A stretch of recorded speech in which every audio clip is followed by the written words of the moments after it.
Okay, so ano nga ba yung 5 dahilan kung bakit ayaw mag-touch nung LCD?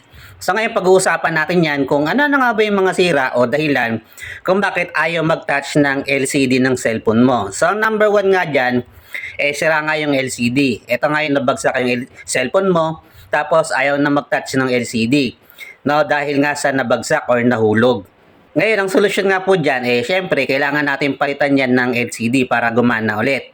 Ngayon, ang improvement naman ngayong 2026, ang kagandahan naman, yung mga lumalabas nga na LCD ngayon, matitibay na. Ito nga yung kahit bumagsak or mabitawan mo, hindi na basta-basta nasisira yung mga LCD. So, isa yan sa mga magandang improvement ngayong 2026. Matibay na yung mga lumalabas na LCD ng cellphone natin.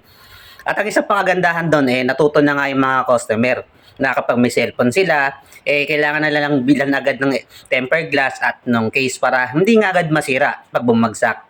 Yung pangalawang dahilan dyan, ito nga yung touch IC. No, ito yung naging sira ng mga cellphone na ayaw mag-touch ng LCD nila o nung touchscreen kasi sira pala yung pinaka-touch IC. So, naging issue to dati sa mga iPhone, no? iPhone 7, iPhone 7 Plus, no? iPhone 8, kung saan kapag nabagsak nga sila at ayaw mag-touch, pinalitan na ng LCD, ayaw pa din, touch IC yung nagiging problema. So, pinapalitan lang yung parts na yon, tapos gaganan na ulit.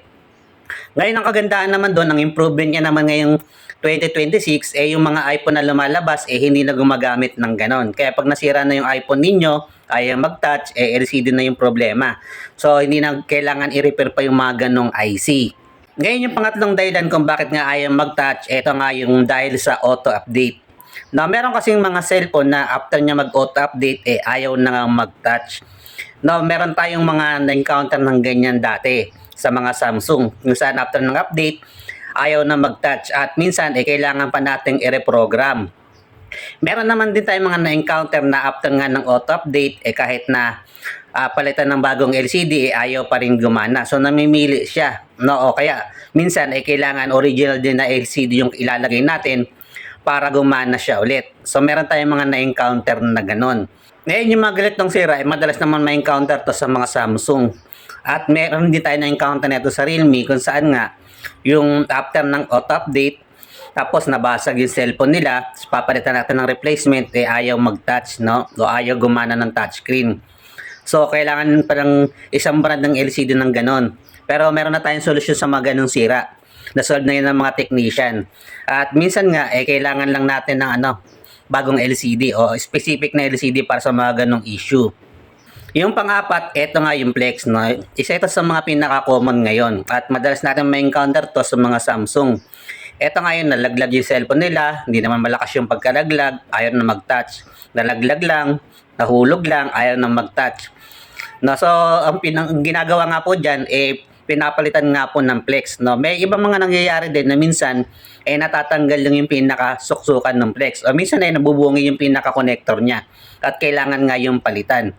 No? So malalaman mo naman yan pag mga common na unit dyan Samsung A51, Samsung A71, mga ganun pataas.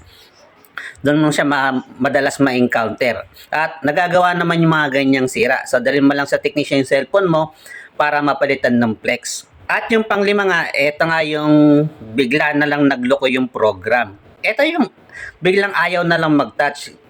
Chinarge mo lang, nilapag mo lang dyan sa lamesa, sa cabinet, sa drawer, tapos nung kinuha mo, ayaw nang gumana, ayaw na mag-touch. So, ang kailangan lang pong gawin dyan, ito nga yung force restart o i-restart lang yung unit ninyo. Yung iba naman, ginagawa natin dyan, pag di kayo marunong mag-force restart, dalhin nyo lang yung cellphone nyo sa sukin yung cellphone repair para sila na yung gumawa. Tapos, after mag-restart, mabubuhay na nga po yung unit nyo at magta-touch na nga po yan. At hindi na kagandahan pa doon, hindi mabubura yung laman.